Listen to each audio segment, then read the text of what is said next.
Muchachos, ¿qué tal? Buen día, buenas noches para mí. En realidad, vamos a ver el primer tema de electrotecnia y es el que sigue, que es introducción, terminología básica. ¿Ya? Veamos esto. Y en sí, para yo poder darles una clase de electrotecnia, necesito que ustedes conozcan muchas cosas previas. Por eso es que esta es una introducción.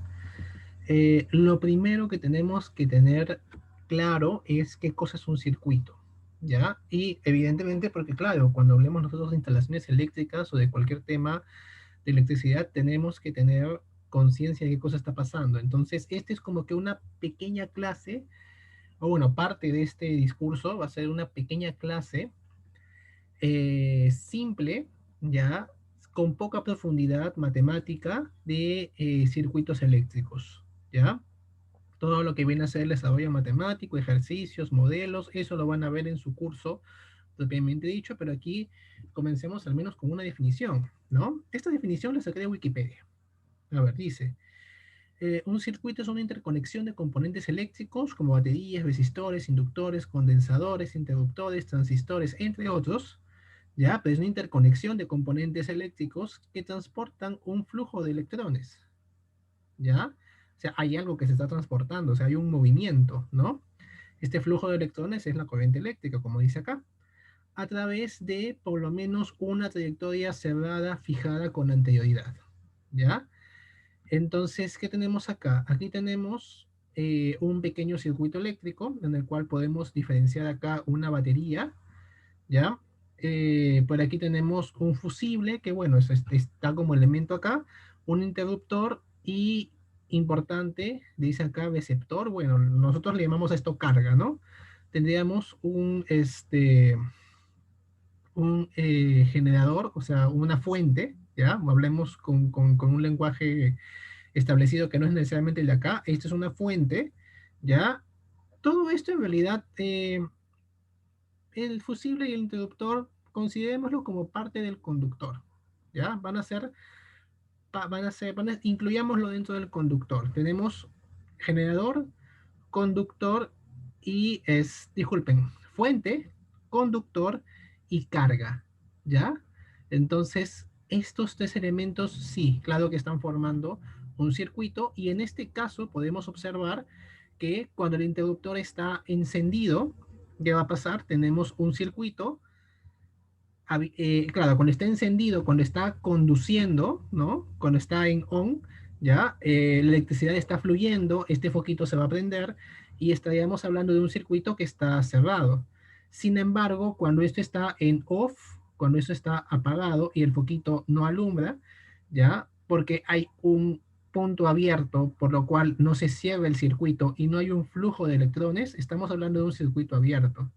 Pero podemos quizás reducir un poco esta definición que la copié tal cual de Wikipedia y decir que sí, hay una trayectoria trazada con anterioridad, ¿ya? Esa interconexión de varios componentes, claro que sí, en donde tiene que haber siempre una fuente y una carga, y no necesariamente tiene que estar cerrado, no necesariamente tiene que haber un flujo, pero tiene que haber un camino disponible para ese flujo de electrones, ¿ya? Porque el hecho de que esto esté abierto no hace que deje de ser un circuito. Más bien, sí estoy siendo un circuito, pero un circuito abierto, ¿ya? Solamente como aclaración para poder incluir más cosas. Entonces estamos viendo que dentro de este mismo circuito podemos definir lo que son elementos activos y elementos pasivos, ¿ya? Los elementos activos van a ser aquellos que, como dice acá, baterías o fuentes van a ser literalmente las fuentes, aquel que va a proveer la energía eléctrica,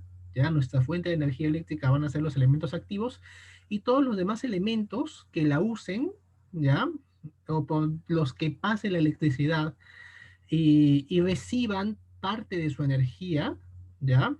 Eh, Van a ser los elementos pasivos, ¿ya?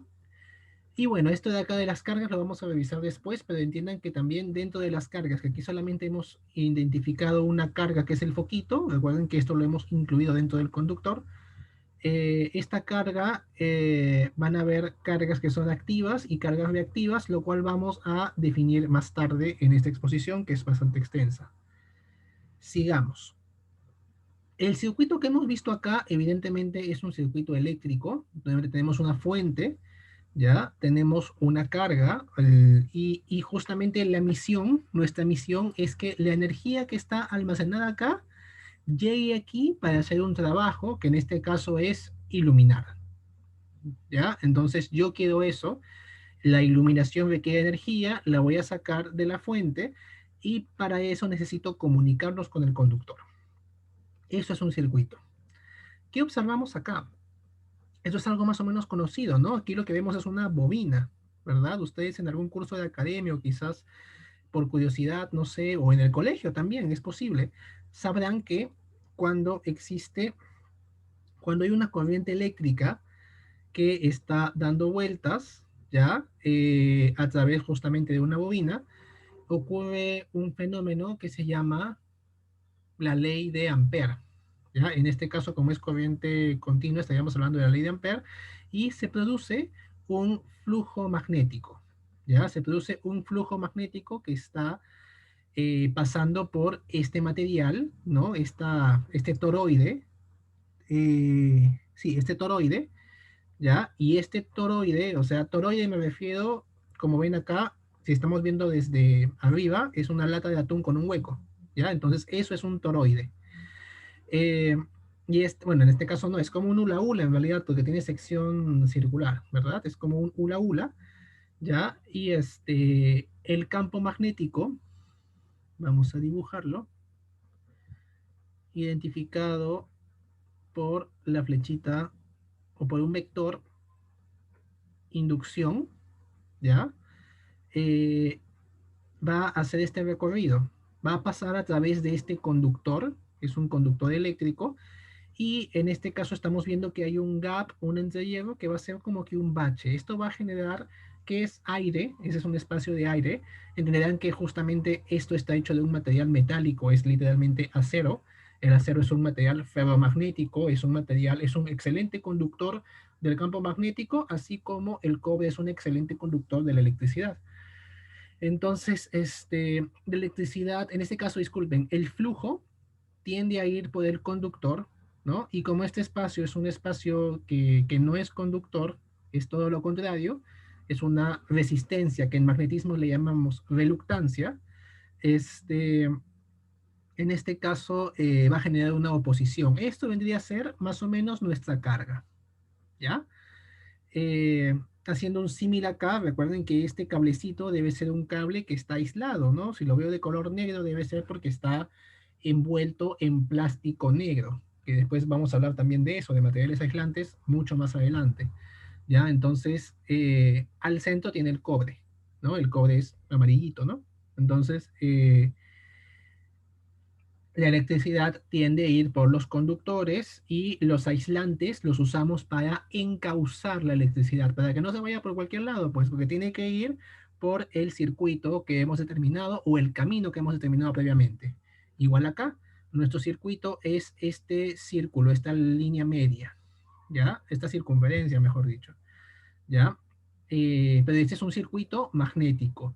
La fuente del campo magnético que es este solenoide, ¿ya? O esta bobina, que significa lo mismo, ¿ya? El conductor es este hula hula, ¿ya? De acero, ¿ya? Y la carga vendría a ser, o el elemento que presenta mayor oposición, vendría a ser este entrehierro, o en inglés gap, ¿ya? Tenemos lo mismo, igual es un circuito. Vayamos por acá. A ver, tenemos acá un circuito hidráulico, ¿ya? Ustedes sabrán que muchas máquinas funcionan aprovechando justamente, creo que del principio de Arquímedes, ¿no? La presión aplicada en diferentes áreas, ¿ya? Para poder ejercer justamente una mayor fuerza en algún punto de menor dimensión, de menor sección, ¿ya? En este caso, en este circuito hidráulico que tenemos, tenemos acá una bomba, ¿ya? Que vendría a ser una fuente no, una fuente de electricidad, o mejor dicho, una fuente de electrones, tampoco es una fuente de campo magnético, esta fuente es una fuente de presión, ¿ya? La bomba hace que el agua que esté aquí con menor presión o el aceite que esté aquí con menor presión pasa aquí y aquí tiene mayor presión. Quizás por eso también lo han dibujado con este color diferente. ¿Ya? Entonces, esta es una fuente de presión. Los sistemas hidráulicos se comunican y así como en el principio de Arquímedes, habrán hecho el dibujito alguna vez, ese dibujito en el... vamos a ver, vamos a poner pausa y vamos a poner el dibujito, ¿ya? Mejor. A ver, ya. A ver, no era Arquímedes, era Pascal, ¿ves? ¿Para qué me mandan a dictar cosas que ni sé? Ya. Pero la cosa es que este es el principio de Pascal. Arquímedes es la flotabilidad. Ya me acuerdo. Este, ¿Y qué pasa acá? Aquí tengo, como le decía, lo que se está transportando aquí es presión. La presión que está acá es la misma presión que está acá, ¿ya? Pero entenderán que las áreas son diferentes, por eso es que las cosas son diferentes. Aprovechamos eso en este lado, pues parece que no, en realidad no veo diferencia de sección. Pero lo que sí veo es que aquí hay una carga. Aquí hay algún actuador, ¿ya? Que aprovecha esta presión que le está enviando la bomba para realizar algún trabajo, ¿ya? Y después viene acá nuestra, aceite, el cual después de realizar este trabajo llega aquí con una menor presión. También quizás por eso justamente en la trama que tiene esta línea, ¿verdad? Aquí tiene una trama intermedia y esta es una trama bastante baja, casi blanca, ¿no? Entonces, después llega este condensador para almacenarse y posteriormente vuelve a ir hacia la bomba para poder, como les digo, enviar presión.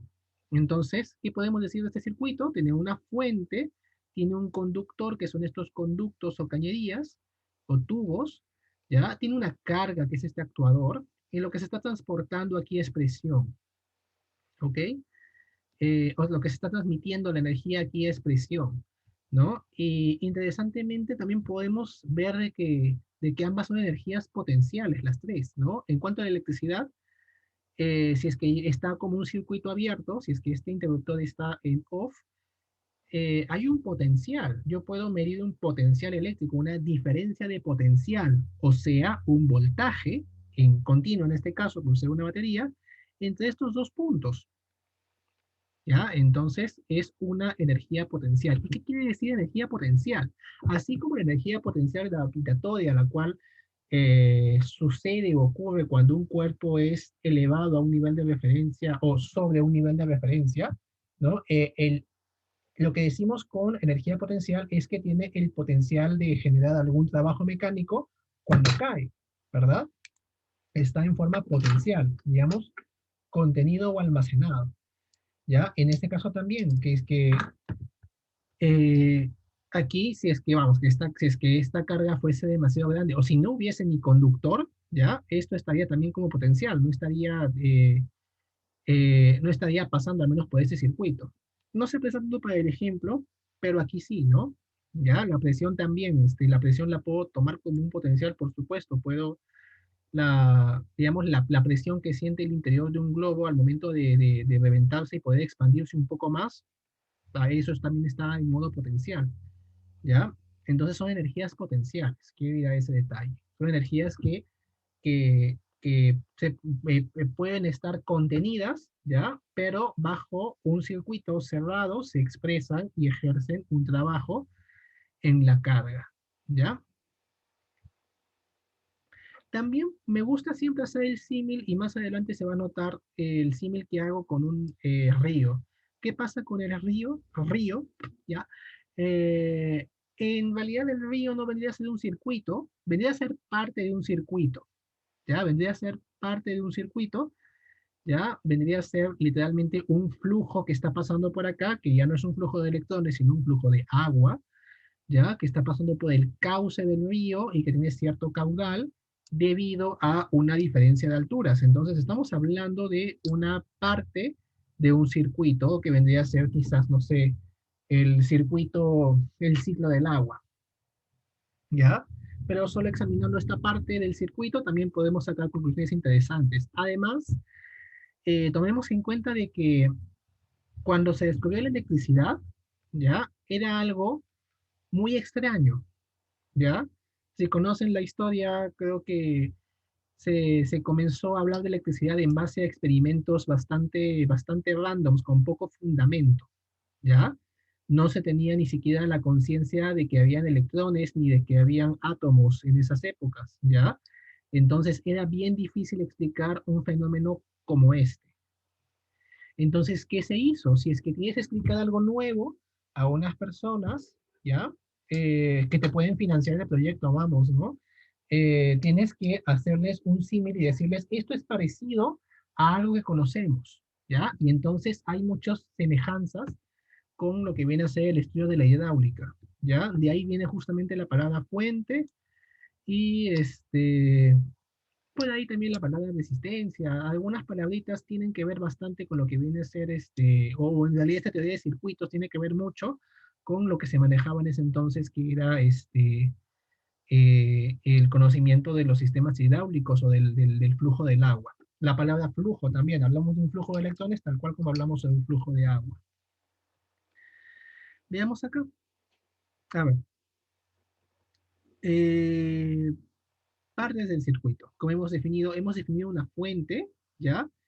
Que tiene una diferencia de potencial, es una referencia de la energía que puede brindar, claro, ¿no? Si es que yo tengo dos fuentes, por ejemplo, una batería de 9 voltios y una pila chiquita de 1,5 voltios, yo sé que esta me puede dar más energía, ¿no? Si es que yo pongo la lengua acá, me va a dar un choque, y en la pila, si es que uso cablecitos y me apoyo de ellos para poner la lengua, no voy a sentir nada igual, ¿ya? Entonces, o mi lengua no siente, no sé, ya. Pero la cosa es que eh, claro, es una referencia de la energía que puede brindar, energía potencial, potencial eléctrica, ¿ya?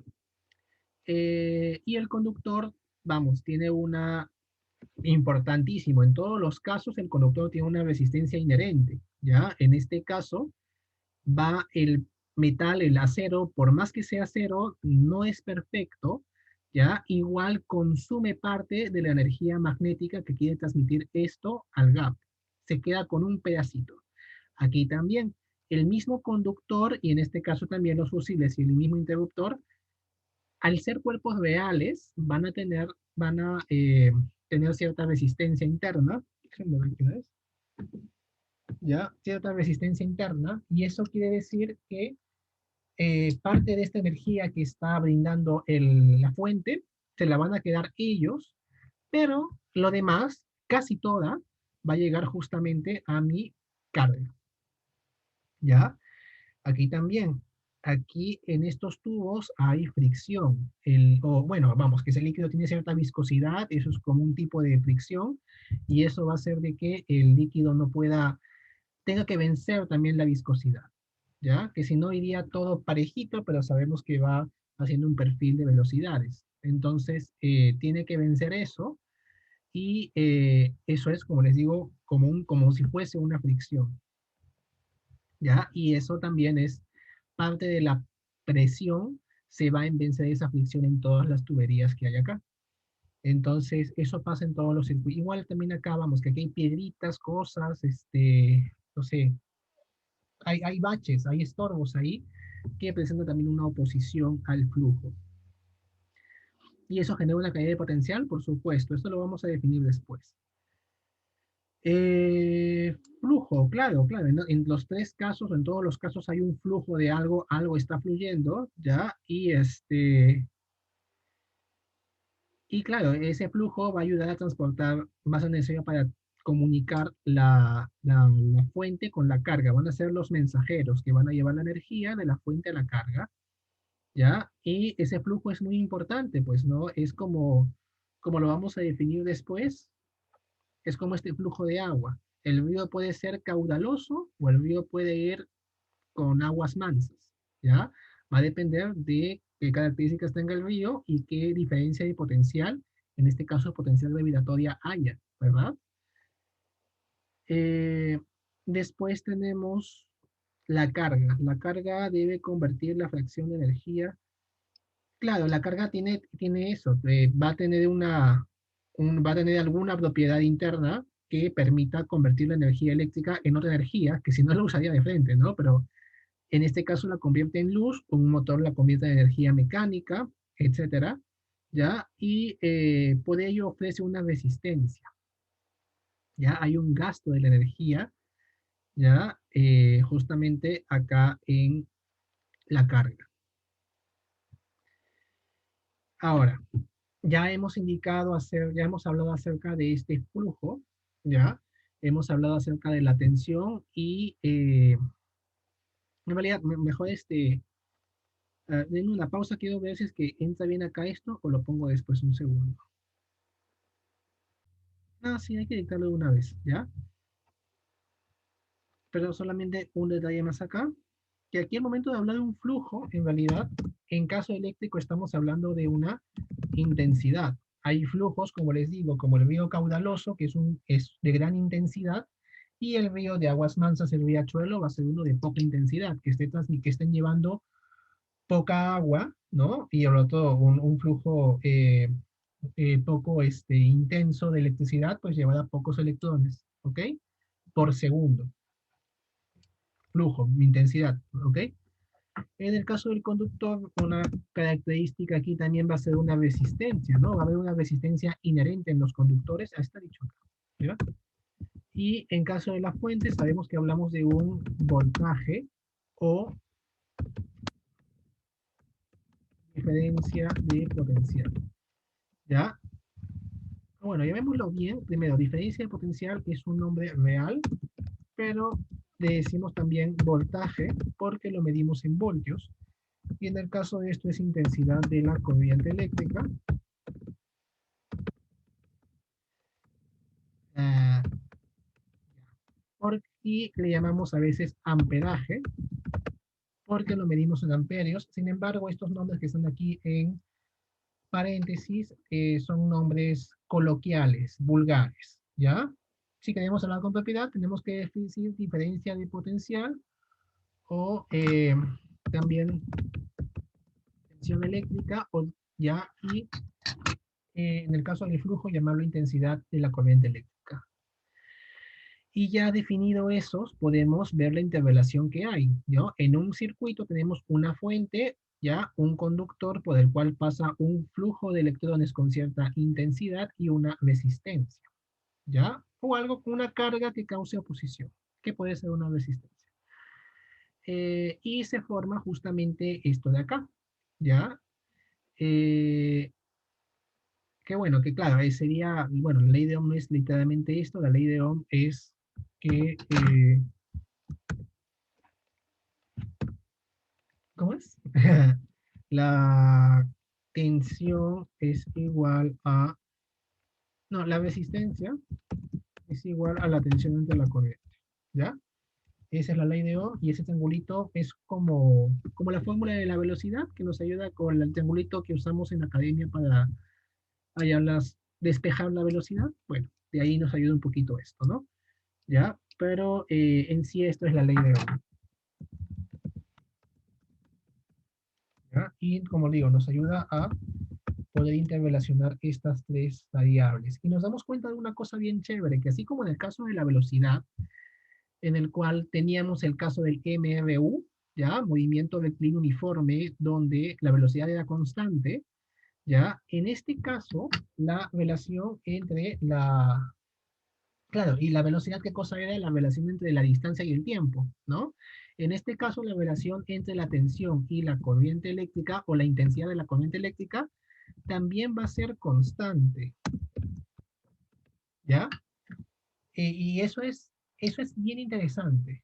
Ustedes después cuando han visto su MRU han visto que evidentemente en el mundo el caso de un MRU es algo ideal, ¿no? Y existen diferentes tipos de movimientos un poquito más difíciles, algunos mucho más complejos, pero igual que se pueden estudiar, ¿ya? Pero que ya no son lineales. Por ejemplo, la caída libre ya no es lineal, es cuadrática, ¿no? Es de segundo orden.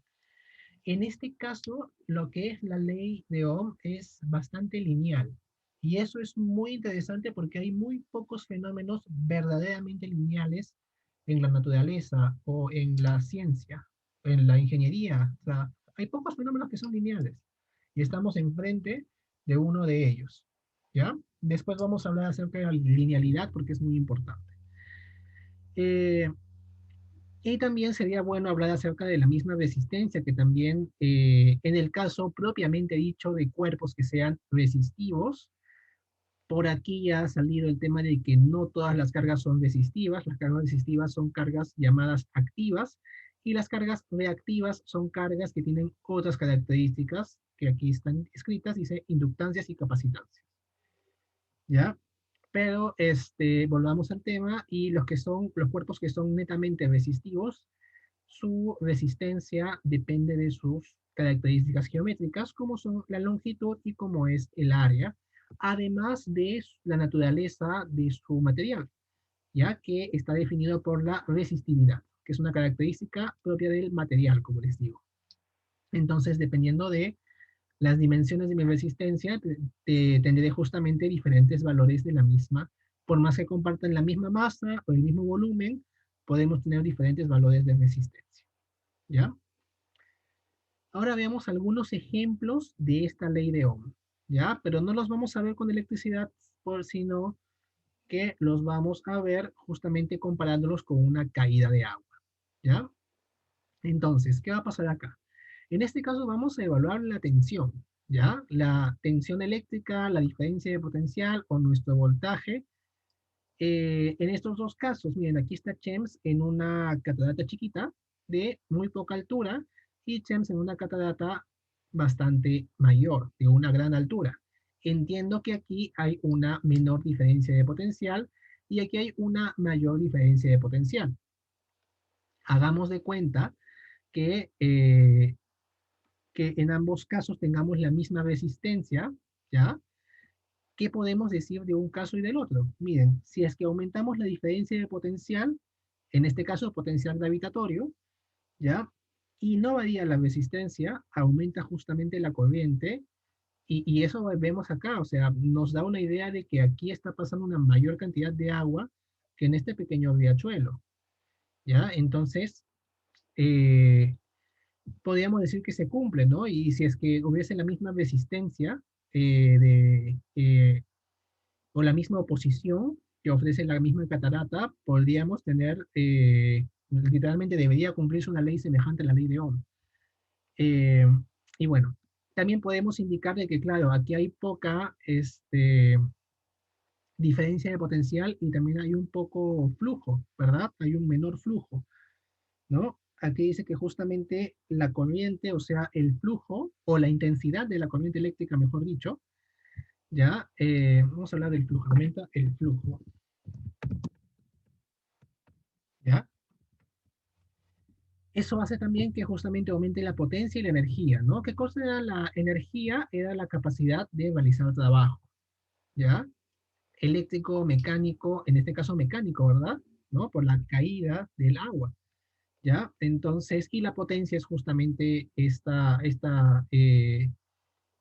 capacidad de realizar trabajo pues, sobre el tiempo o el mismo trabajo sobre el tiempo, ¿no? Entonces, tenemos esto acá, que puedo yo darme cuenta de que si James estuviese debajo de la catarata y le cayera el agua, quizás no la cuenta, ¿ya? Porque va a venir con una gran potencia, va a ser un flujo muy potente.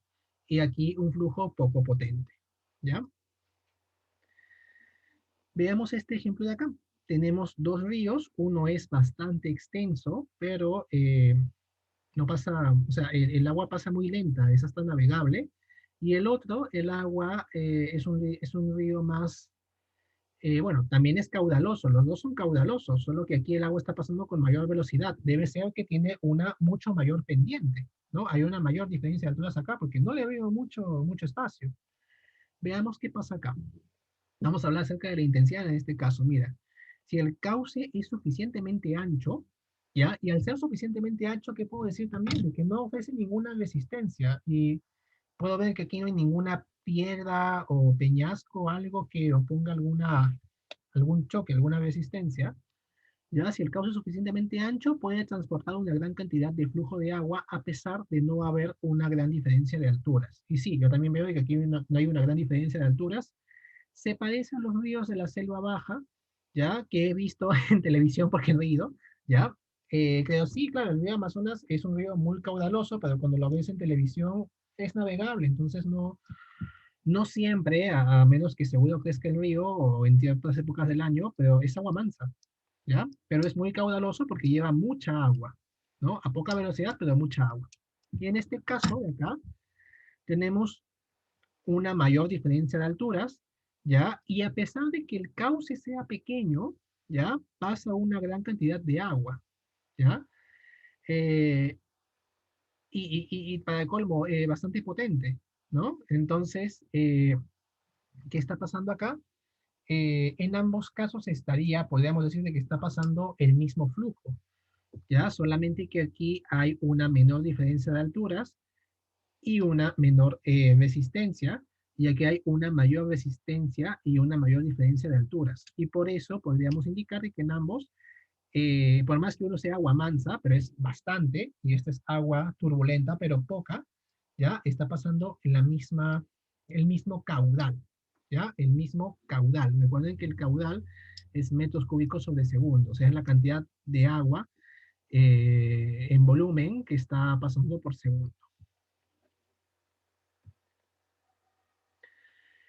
Ahora, oposición a resistencia. Podemos también comparar estos dos riachuelos que vimos antes con este de acá. ¿Ya? En este Chems está tranquilazo porque el agua viene con una mínima potencia. Y viene con una mínima potencia, ¿por qué?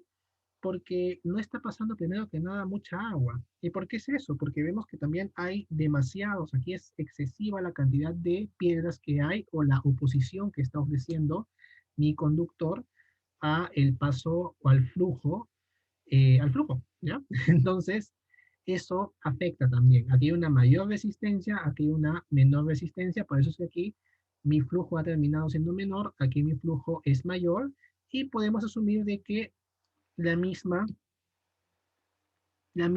tenemos la misma diferencia de alturas o la misma diferencia de potencial en ambos casos, ¿ya? Esos son ejemplitos.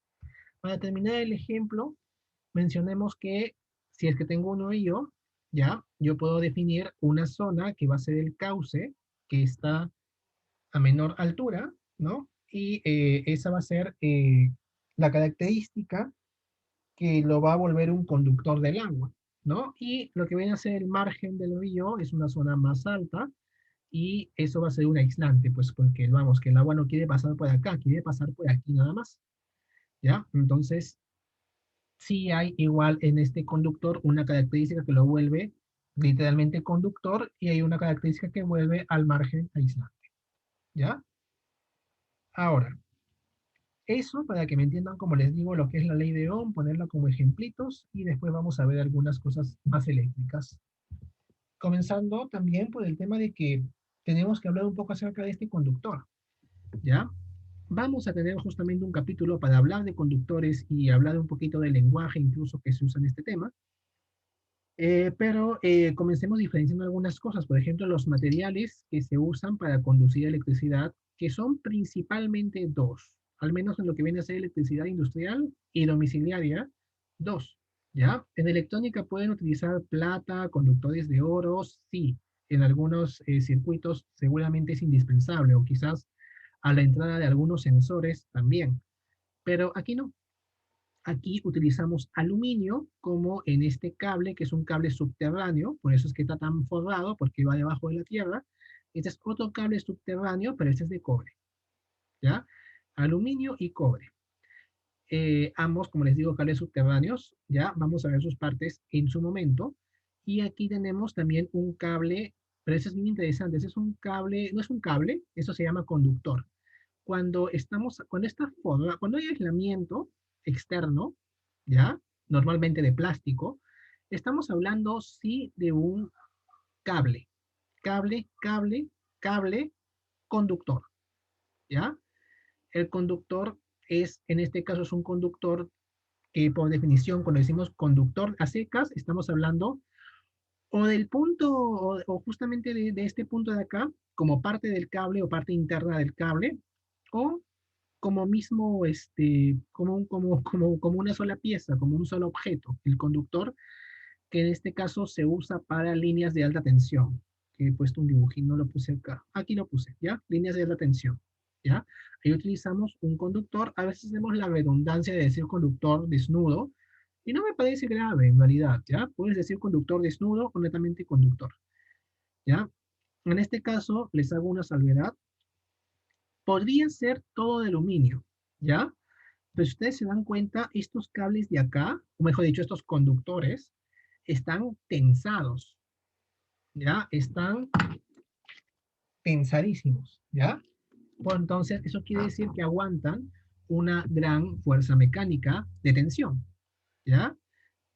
Y por eso justamente tiene un alma de acero. El acero tiene mejores propiedades mecánicas que el aluminio y por eso muchas veces se usa en el centro de mi conductor para que soporte la parte mecánica y en realidad el aluminio que está alrededor trabaje, lleve los electrones, ya haga la transmisión de energía eléctrica. Y eso también es interesante porque ustedes saben que existe el efecto skin, del cual no le he dedicado ninguna diapositiva, pero el efecto skin, que lo van a ver en su curso de física 3 o electromagnetismo, me dice que a cualquier frecuencia, cuando hablamos de corrientes alternas, que vamos a definir qué es una corriente alterna después, va a tener una frecuencia. Sabemos que la corriente de domiciliaria tiene 60 Hz y la corriente que pasa aquí también tiene 60 Hz, ¿ya? La corriente de aquí también tiene 60 Hz. Esa corriente lo que va a pasar es que va a tender a circular por el borde del conductor y no por el centro. Va a tener una preferencia, ¿ya? Por un fenómeno magnético interno de pasar por el alrededor. Voy a ponerles una diapositiva de eso. Un segundo. Espérense. Ya, a ver. Ya, esto sería, ya, vamos a ampliar esta parte del efecto skin. ¿Ya? Y que me dice que mientras mayor sea mi frecuencia, mis electrones van a tender a pasar por el alrededor, ¿ya? Y literalmente cuando mi frecuencia sea muy, muy grande, pues solamente va a haber unos cuantos milímetros por los cuales van a pasar electrones, ¿ya? Eso lo van a ver en sus cursos de física, ¿ya? Pero es el motivo por el cual es práctico colocarle un alma de acero al conductor de aluminio. Y estos son cables domiciliarios que seguro ustedes tienen en sus casas, ¿ya? Y bueno, nada, también son de cobre, suelen ser de cobre. Entonces usamos cobre y aluminio, ¿ya? Veamos algunas características de cada uno. Entre ellos dos, el más denso es el cobre. ¿Qué quiere decir? Que pesa más por volumen, ¿ya? Y eso es muy interesante porque, claro, vamos, que las cosas se valorizan por el peso, ¿no? Tú compras kilos de cobre, ¿ya? Y es una de las cosas que hace justamente que el mismo cobre sea caro, ¿ya? Aquí no está esta característica, debería haber un cuadrito más que te diga precio, al menos una referencia de precio. En realidad el cobre, tómenlo así, el cobre es mucho más caro que el aluminio, ¿ya? Más del doble, ¿ok? Más del doble que el aluminio eh, por kilo. ¿Ya? Pero después también dirás, no, claro, claro, está bien, sí, sí, sí, ya, ok. Entonces tenemos que este es más denso, genial, es más pesado, eso causa algunos problemas a veces. Por ejemplo, porque pasa, cuando tú reemplazas algo de cobre por aluminio, suele ser más ligero y a veces eso beneficia bastante a la obra civil. Por ejemplo, en los transformadores, que adentro tienen bobinas que son de cobre, cuando las hacen de aluminio, el transformador termina pesando menos, ¿ya? Termina siendo más voluminoso por el mismo tema de la densidad, pero termina pesando menos, ¿ya? Entonces, ¿y eso qué quiere decir? Que eso va encima de un pedestal, pero también va en dos postes, a veces en la calle han visto eso en dos postes o lo han visto en un pedestal, y ese pedestal, o sea, una losa de cemento, ¿ya? Eh, si es que el transformador fuese más ligero, podríamos utilizar menos cemento y menos acero de construcción en esa losa o en esos postes. ¿ya?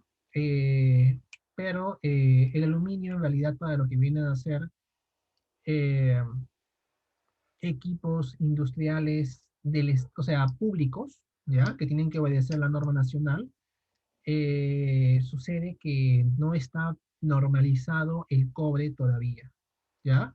Falta que alguien se avive y haga los trámites. En realidad debe ser complicado y bueno, no se ha hecho hasta ahora que yo sepa, ¿ya? Y en realidad he revisado eso hace poco, hace unos 2 años. Eh, pero bueno, este, como les digo, si es que fuesen de aluminio, podríamos ahorrar un poco de dinero en el mismo equipo, porque sería de aluminio y es más barato, y en la parte también civil. Vemos la resistividad y efectivamente el cobre también es un mejor conductor que el aluminio, pero si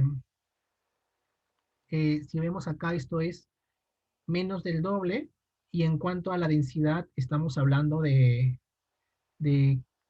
casi el triple, más del triple, ¿no? Entonces, esta relación, si se dan cuenta, piénsenla. Si es que yo quiero reemplazar algo de cobre por algo de aluminio, igual voy a terminar utilizando, bueno, me va a convenir, de hecho que me va a convenir, ¿ya?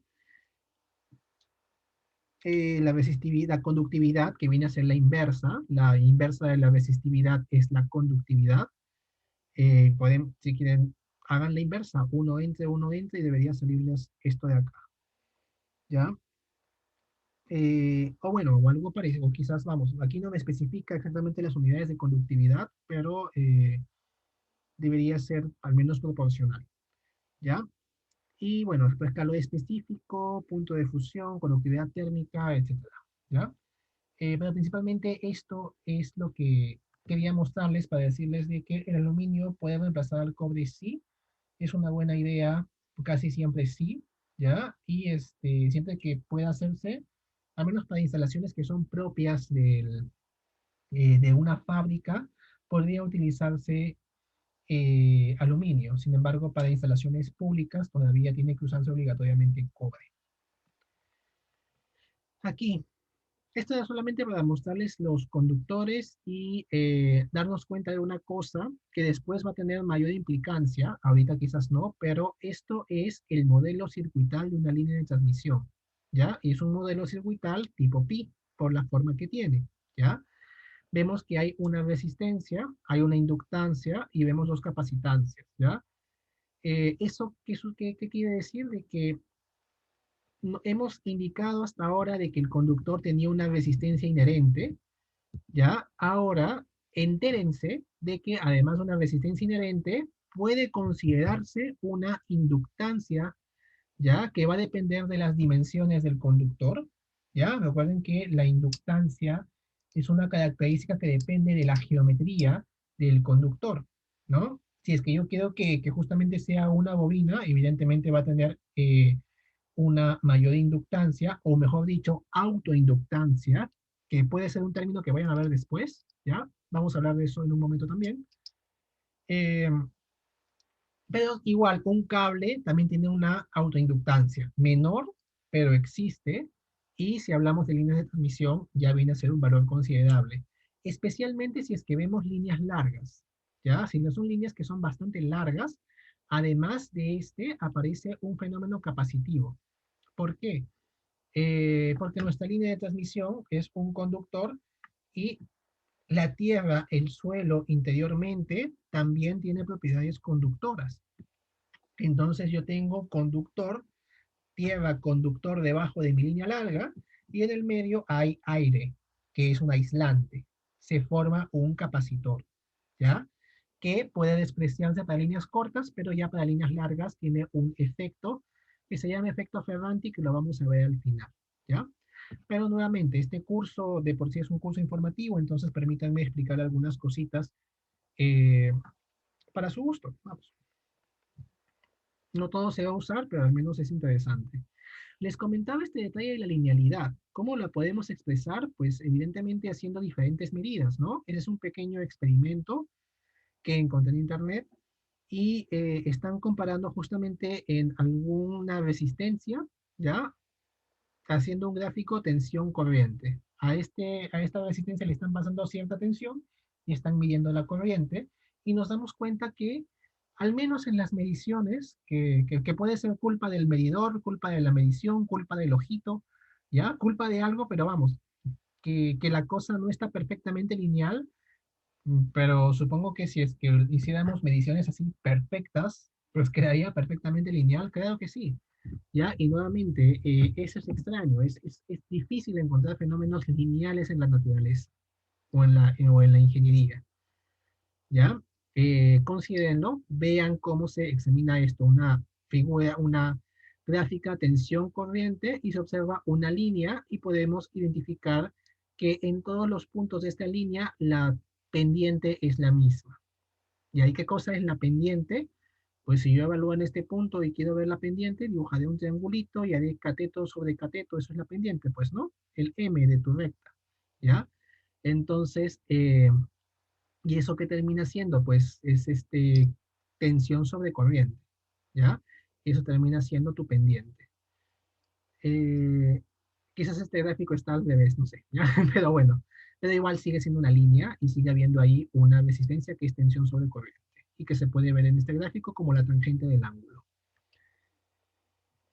Ah, ahora, así como hay cargas lineales, interesante también es darse cuenta que existen cargas no lineales, ¿ya? Este es un circuito llamado rectificador de media onda que tiene una fuente, una resistencia como carga y aquí hay un diodo, ¿ya? ¿Qué es el diodo? El diodo netamente es un dispositivo electrónico el cual me permite, si es que este fuese un diodo, pasar electricidad en un sentido, pero no en el sentido contrario, ¿ya?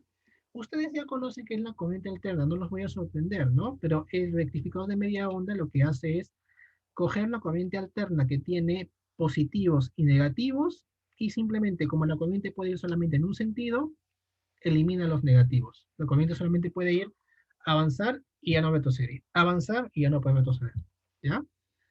Eh, entonces, ¿esa característica la puedo ver en el diodo? Claro que sí.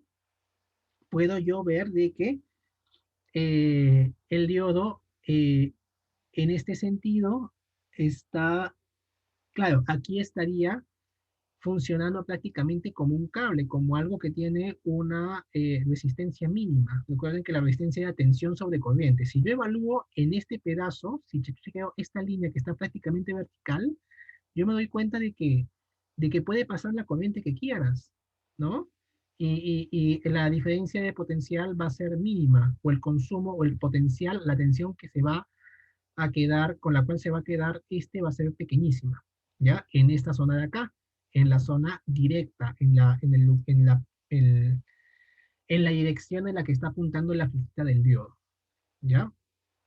Y en la parte inversa me doy cuenta de que, pues no puede pasar corriente, ¿ya? Entonces, esto para decirles que este gráfico o esta curvita tiene sentido, pero yo veo de que esto no es una lineal. Por aquí esto está muy cercano a la corriente cero, esto está muy cercano a una recta vertical y esto es una recta, bueno, ya aquí falla el diodo, ¿ya? Y así es que ya le pones una tensión muy grande en sentido contrario, falla, ¿ok? Esto es cuando el diodo falla y se quema. Pero esto no es lineal, ¿ya? Entonces es muy importante, mediante este pequeño ejemplo, darnos cuenta que los dispositivos electrónicos son no lineales, ¿ya? Entonces van a ejercer qué cosa, como vemos acá en este rectificador, cambios en la forma de la onda, ¿ya? Aquí no. Aquí, si yo aquí introduzco una señal senoidal, voy a obtener de tensión, voy a obtener una senoidal de corriente. Lo vamos a ver después, ¿ya? Pero dense cuenta que aquí no. Aquí en una senoidal me saca otra forma, ¿ya? Senoidal en la tensión, pero en la corriente va a ser esta forma de acá, ¿ya?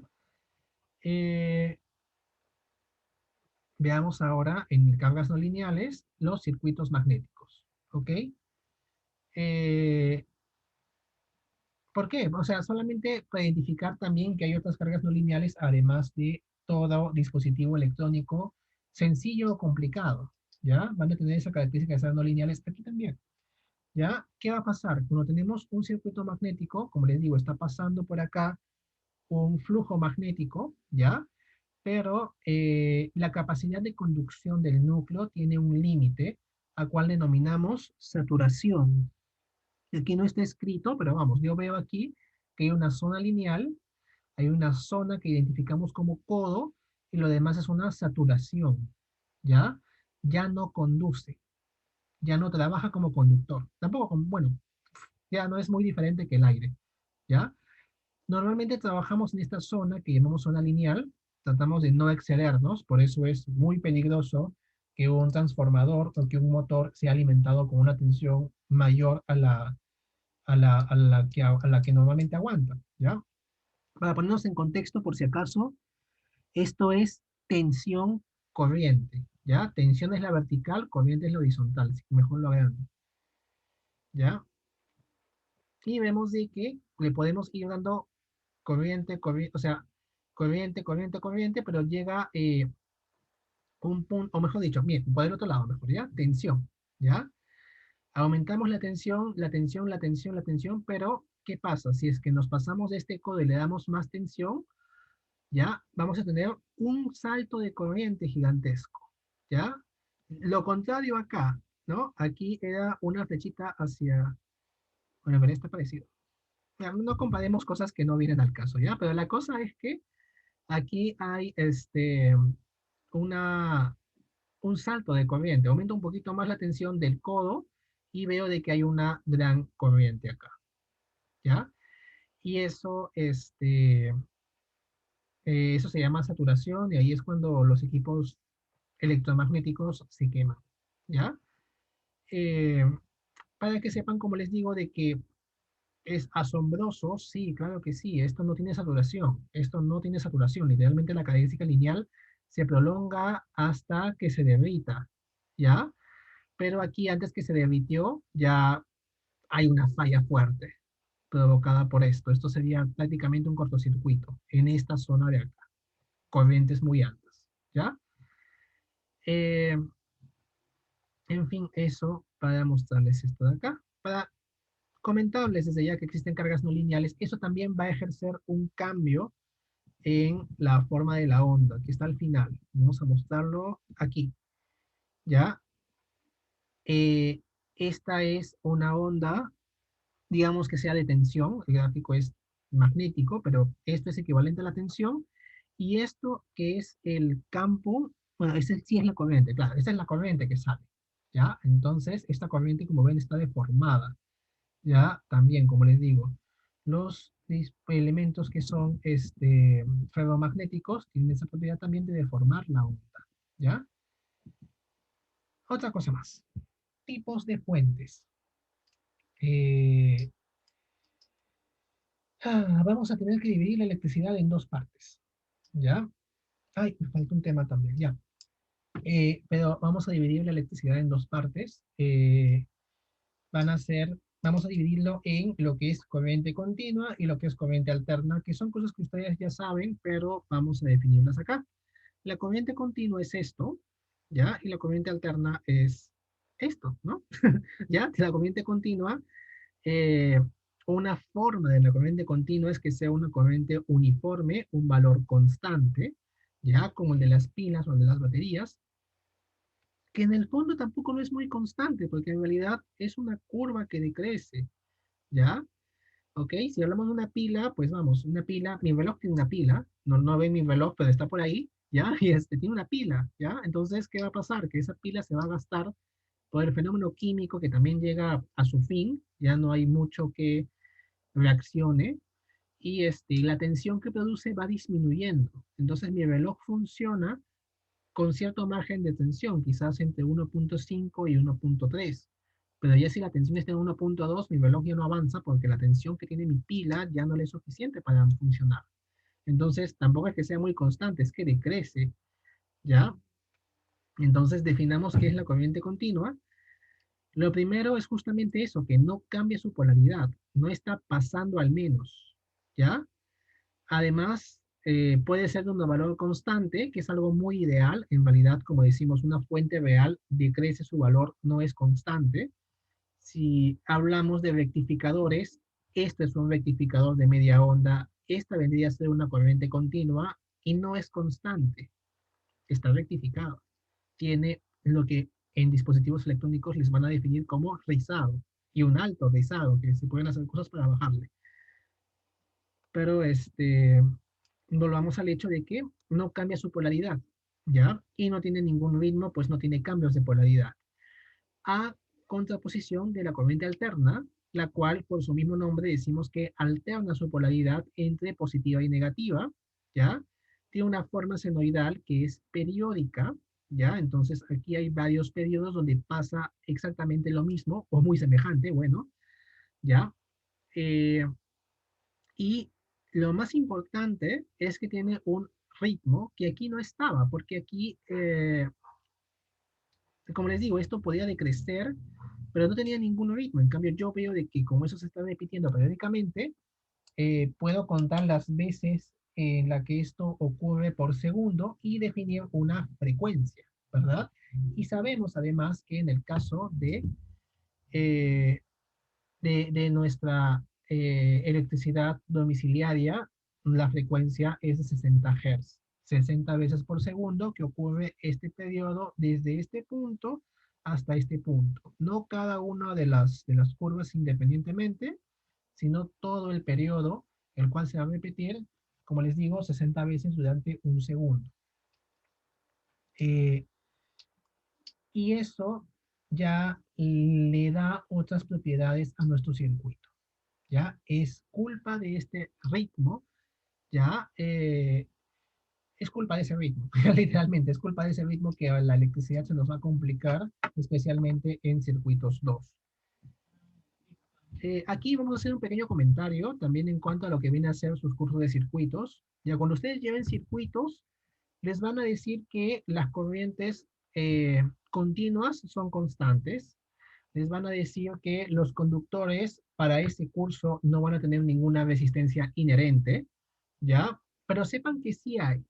Solamente que para poder estudiar los fenómenos tan interesantes que tiene el análisis de circuitos, necesitan ustedes idealizar algunas cosas, porque si no, marea, ¿ya? De por sí marea, ¿ya? Entonces, si es que le ponemos estas cosas distractoras de la corriente que está variando, no periódicamente ni con ningún ritmo definido, o le ponemos cargas no lineales, o le ponemos cosas así, me va a estorbar para explicarles fenómenos tan chéveres como la superposición, como los equivalentes Norton-Thevenin y tanta cosa que hay ahí, ¿ya? Entonces, durante 2 ciclos, durante un año van a tener que hacer esta, o más, ¿ya? Un año más, van a tener que hacer esta, asumir esas cosas, ¿ya? Y después, ya cuando lleguen a medidas o máquinas eléctricas, vamos a tener que volver a recordar que el mundo real es diferente al mundo de los circuitos, pero se hace con un motivo, que es facilitar justamente la enseñanza de fenómenos específicos de circuitos. Déjame ver hasta dónde avanzo hoy día. Lo vamos a dejar acá, ¿ya? Después vamos a hablar acerca del circuito puramente resistivo y todo lo demás que viene, pero ya he avanzado casi la mitad, menos de la mitad. Bueno, ya, sí, ya tengo sueño. Entonces, nada, buenas noches y comenzamos en el siguiente video. Permiso a